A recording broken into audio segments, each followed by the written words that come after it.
As I meticulously arranged the decorations for my daughter's surprise graduation party, my mind wandered down the winding path of our past. The laughter, the struggles, the sacrifices, it all felt like a lifetime compressed into fleeting moments. Raising 3 children alone after the divorce had been anything but easy, yet every challenge had fortified our bond, transforming simple joys into treasures. This celebration was more than just a party, it was a testament to our resilience, a reminder that despite the trials, we had carved out happiness in our own way.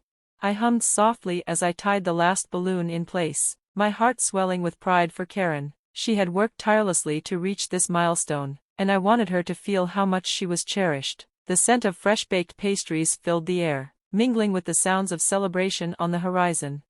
Just as I stepped back to admire my work, a sharp knock on the door disrupted my thoughts. I frowned. The guests weren't due for another hour. I instinctively glanced toward my son, Anthony, contemplating sending him to stall whoever was at the door, but something in the air, an unsettling stillness, made me hesitate. I pulled open the door, and there he stood. Mark. The years had not been kind to him. His clothes were wrinkled, his once neatly groomed hair now unruly, his face shadowed by exhaustion. He raised a hand in a casual wave, as if expecting a warm welcome. "Hey there." I froze, my breath catching in my throat. A decade had passed since we had last spoken face to face, yet here he was, standing on my doorstep as though he had merely stepped out for an errand. Before I could find my voice, another did. "Dad." Anthony's whisper barely carried over the tension that had thickened the air. I turned to see my children gathered behind me, their faces a mixture of disbelief and wariness. Karen stepped forward, her expression hardening. "No, he's not part of this family anymore." She grabbed Anthony's wrist and pulled him back, her protective instincts overriding any lingering sentiments.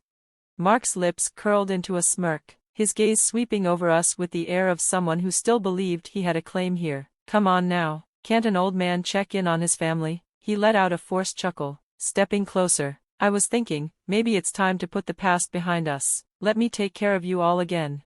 The sheer absurdity of his statement pulled an incredulous laugh from my lips. Karen scoffed outright. Anthony, caught between emotions, only swallowed hard. Mark's smirk faltered. "What's so funny?" His voice sharpened. "I'm being serious. I don't deserve to be mocked." "Mocked?" I finally found my voice, steady and firm. "You walked out on us, Mark, and now you think you can just waltz back in like nothing happened?" Before he could respond, another voice rang out from inside. "What's all this noise? What's going on?" I exhaled slowly, my decision crystallizing. It was time to put the past where it belonged, behind us. "Let me introduce you to our lives now.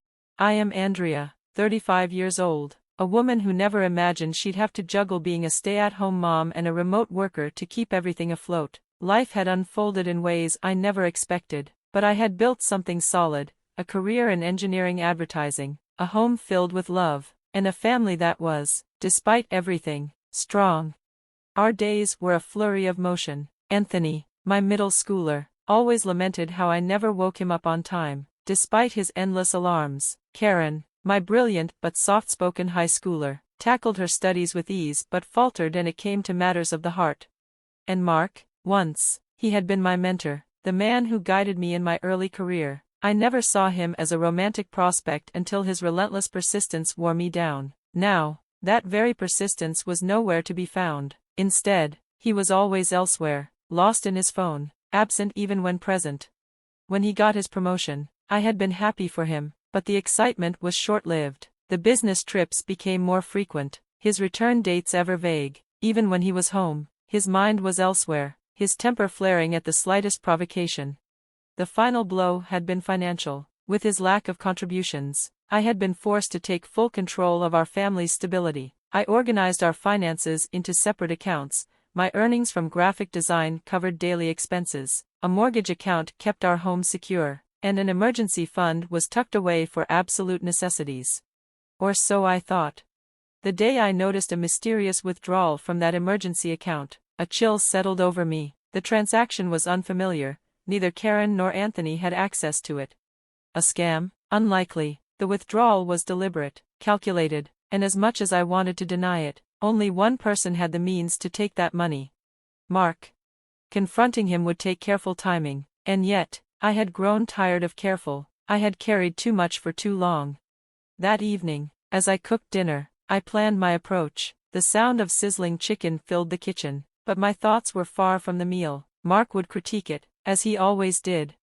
I needed answers. As he excused himself to the bathroom, his phone, left behind on the table, buzzed. A name I didn't recognize flashed across the screen. My heart pounded. The temptation was unbearable.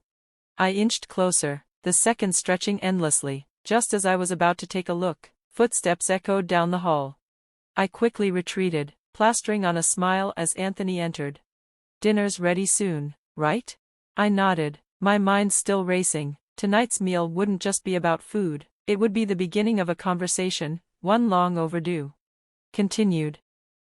The mere thought of future trips planned without me, the casual way they spoke of using my savings, it was a betrayal that cut deep, a wound I hadn't realized was festering until I read their exchange. A chilling calm settled over me as I scrolled through the messages. Their words, their plans, the stolen moments captured in photographs made my past suspicions feel almost childish. I had doubted myself for so long, questioned whether I was imagining things, but the evidence before me was undeniable. With deliberate care, I placed the phone back onto its charging cable, right beside a sleeping Mark. My movements were silent, methodical, though my heart pounded in my chest. As I stood there, staring at the man I had trusted, a storm raged inside me, but my expression remained eerily composed. The next morning, I prepared breakfast with a smoothness that felt almost foreign. Every movement was precise, controlled, masking the fury and pain roiling within. When Mark finally emerged from the bedroom, his hair tousled and his expression groggy, he was completely unaware of the storm waiting to be unleashed. He mumbled a casual inquiry about breakfast, but the coldness in my gaze stopped him mid-sentence. "You have nothing to say about Bruce?" My voice was calm, too calm. His face paled, he blinked, as though trying to process my words, but the tension in his jaw betrayed his realization. The confrontation escalated faster than I had anticipated. Disbelief turned to denial, denial to anger. When I declared my intent to divorce, his fury exploded. He hurled a plate against the wall, the ceramic shattering behind me like a final, violent punctuation mark. My children, drawn by the commotion, arrived just in time to witness the wreckage of what was once our home life. Karen, always quick-witted, had the presence of mind to grab her phone and record the encounter, while Anthony gripped his baseball bat with silent resolve, ready to intervene if necessary. Their protective instincts filled me with pride, but I urged caution, unwilling to put them at risk. The emotional toll of the day weighed heavily on me. For the first time in my professional career, I had to request an extension on a project. The humiliation of it stung, but I had bigger battles to fight. When Mark returned that evening, his expression unreadable, he silently placed a stack of divorce papers on the table. There was no remorse, no attempt to salvage anything, just cold, calculated finality. My children, my unwavering pillars of support, stood by me without hesitation. Karen's determined voice rang clear. She supported the divorce wholeheartedly. Anthony, though quiet, nodded in agreement. Their solidarity, though a small comfort in the face of such upheaval, reminded me that we were in this together.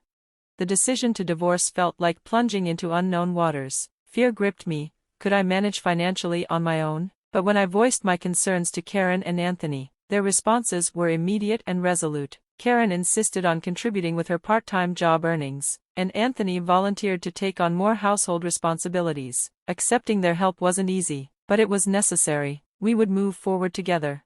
2 weeks later, Mark's absence was not the loss I had feared, it was a relief. There were still worries, of course, but the atmosphere at home had shifted. It was lighter, more peaceful, with legal guidance. The divorce was finalized. The challenges ahead were daunting, but for the first time in a long while, hope flickered on the horizon. 2 years passed, marked by struggle and resilience. Karen balanced her studies with work, a sacrifice I wished she didn't have to make, yet she bore it with quiet determination. When her exam results weren't what she had hoped, I felt a crushing guilt, but she reassured me with a maturity beyond her years. Anthony, ever the responsible one, took charge of household chores, though our occasional arguments over laundry proved that even in hardship, normal family disputes persisted. Looking back, those 2 years tested us in ways I never imagined, but we endured, and now, As I prepared a special dinner to celebrate Karen's acceptance into medical school, my heart swelled with pride. This wasn't just about her academic achievement, it was about us, our survival, our unity. As I set the table, a knock at the door interrupted my preparations. I opened it to find Mark standing there. His appearance startled me. He looked unkempt, his clothes mismatched, his posture uncertain. It was a stark contrast to the man he once was. My children's reactions ranged from shock to rejection, their gazes hardening with disbelief. Mark's attempt to reinsert himself into our lives was met with laughter, bitter, incredulous laughter. Did he truly expect to be welcomed back? His presence was a stark reminder of the past we had worked so hard to move beyond. With steady composure, I introduced Frank, my husband, to the unwelcome guest. Mark's eyes flickered with something unreadable, jealousy, regret. I didn't care. The introduction led to a moment of palpable tension as everyone took stock of each other. Then Frank, ever poised, delivered a revelation that sent a ripple through the room. He was the president of the company where Mark was employed. The shift in Mark's expression was almost comical. He feigned ignorance, but Frank didn't let it slide, making pointed remarks about Mark's professional missteps. Mark's feeble attempts at manipulation, his baseless accusations of infidelity, were dismissed with calm precision. The truth was simple. Our divorce was final. His demands for alimony crumbled when I presented indisputable evidence of his financial betrayal. The proof of his forgery, his unauthorized withdrawals from an account meant for emergencies, left him with no leverage. Cornered, he agreed to repay the $50,000 he had stolen and to honor his alimony obligations. In the days that followed, I reflected on the consequences Mark now faced. His financial misconduct had cost him dearly, with multiple low-paying jobs barely covering his debts. His once prosperous life was a distant memory. Frank, unwilling to compromise his values, severed business ties with Mark's employer. At first, I wondered if it was too harsh, but Frank stood firm. Integrity mattered. Watching Mark crumble under the weight of his choices, I felt an unexpected twinge of sympathy. When he inquired about Karen and Anthony, his voice lacked its former arrogance. He listened as I recounted Karen's medical school journey and Anthony's growing interest in law, particularly cases of infidelity, a bitter irony. Mark's comment about my marriage to Frank was laced with begrudging gratitude, and for a fleeting moment, memories of simpler times surfaced. Our meeting ended with an awkward attempt on Mark's part to pay for his share of the coffee, but I quickly covered the bill. There was no need to prolong the moment. As I left, my thoughts shifted to the life I was building with Frank, to the unexpected news that filled me with a quiet joy. I was pregnant. The anticipation of telling Karen and Anthony, of seeing their reactions, made my heart swell. Their initial shock would surely be replaced by concern, but I knew, in the end, their support would remain unwavering.